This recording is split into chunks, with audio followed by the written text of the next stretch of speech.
Hi, Stuart Bruce here, and I am the Spare Time Property Investor. In these podcasts, I'm going to share tips, tricks and lessons that I've learned and will hopefully help you, especially if you're still working the 9 to 5. Hello and welcome to another episode of the Spare Time Property Investor podcast.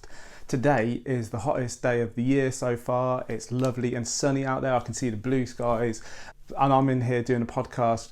But I hope you don't mind, but I'm going to try and keep this as brief as possible because I really want to get out into the sun.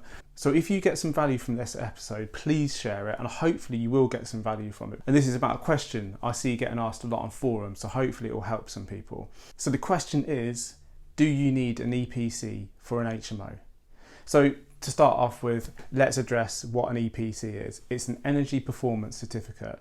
What it is a document that rates the property's energy efficiency from A to G and gives you some tips in terms of how you might improve that energy efficiency as well. So when you have a buy-to-let, for instance, you need to make sure that your property is above an E to be able to legally rent that property out.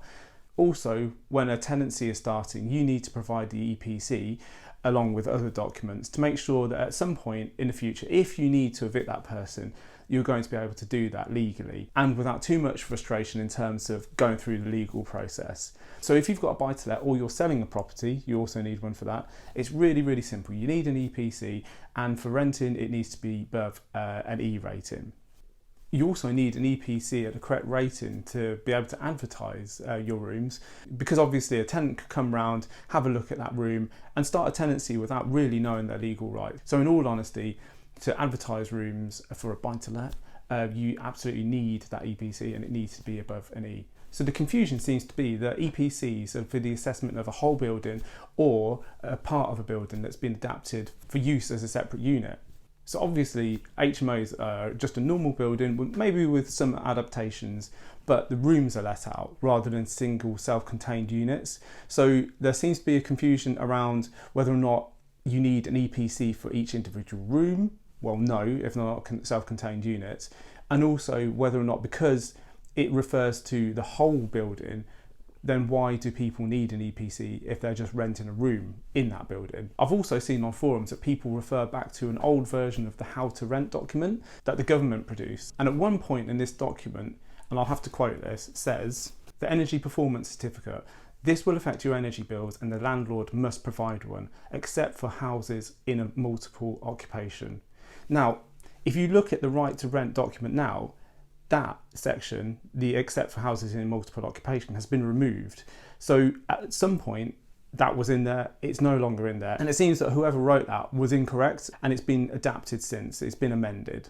I've also seen comments on forums that say that because EPCs are for the whole building and rooms in an HMO, like I was saying earlier, are not a whole building or a separate unit, that means you don't require one, and the tenants don't need to have a copy of that when they start their tenancies. So there are obviously a lot of reasons why people are confused about this issue, and there seems to be various opinions about whether or not you need to provide one. However, some local authorities require you to have one when you're applying for licensing, so at that point you absolutely need to show that you have one. And I think it's fair to say that when you're dealing with the housing department of councils, it's a really good approach to be helpful and provide information when you're asked, which just fosters a really positive relationship with them.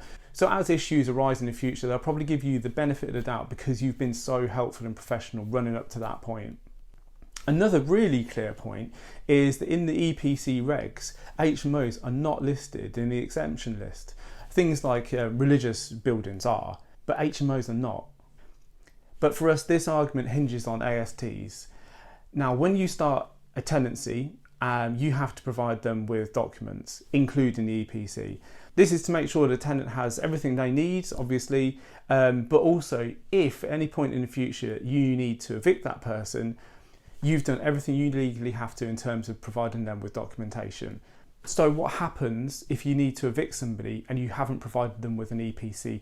Well, you wouldn't be able to serve a Section 21 notice. So at that point, what do you do? Because if you can't serve a Section 21 notice and you want that property back or you want to adapt it for some reason, you would have to go to a Section 8 notice.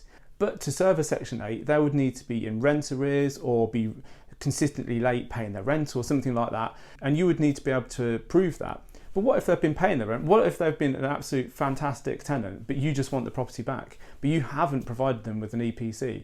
So then you're in a really difficult position that's going to take you a very long time. Potentially you would have to take the case to court, which would cost a lot of money, take a lot of time. And in all honesty, when you balance that against the cost of an EPC, which is maybe 60, 90 pounds, and that lasts for 10 years, it just doesn't seem to make sense to us that at some point in the future, if you need to serve a notice or something along those lines, that you might be in a position where you're unable to do that, all for the cost of maybe 60 to 80 pounds. So for us, when you balance those risks, the risk of potentially being in a position where you have expensive legal costs set against getting an EPC in the first place, which lasts 10 years, which costs you about 60 to 80 pounds, the choice for us is really, really simple. So in summary, do you need an EPC for an HMO? Well, yes. And even if you believe you know some obscure piece of legislation or technicality that means you might not, is it worth being known as that awkward landlord by your local authority? Probably not. Is it worth going through prolonged legal battles with your tenants if and when you need to evict them? Probably not. And all for 60 to 80 pounds.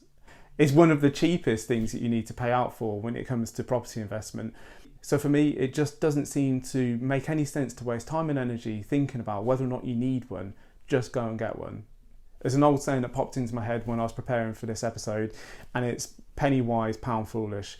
I believe that this is one of those occasions where you just need to suck it up and pay the small amount of money to get an EPC to save you a lot of potential hassle in the future. Well, anyway, that's it. That's the episode. Hopefully that's been helpful. As I say, I've seen this question come up quite a few times on forums. So hopefully there's some people listening to this that it makes sense, and now you agree that you just need to get an EPC and just not worry about it for the next 10 years. If this episode has been helpful, please like it, please share it, please subscribe. But that's it from me for now. I hope you're having a lovely summer. Best of luck, and I'll see you again next time.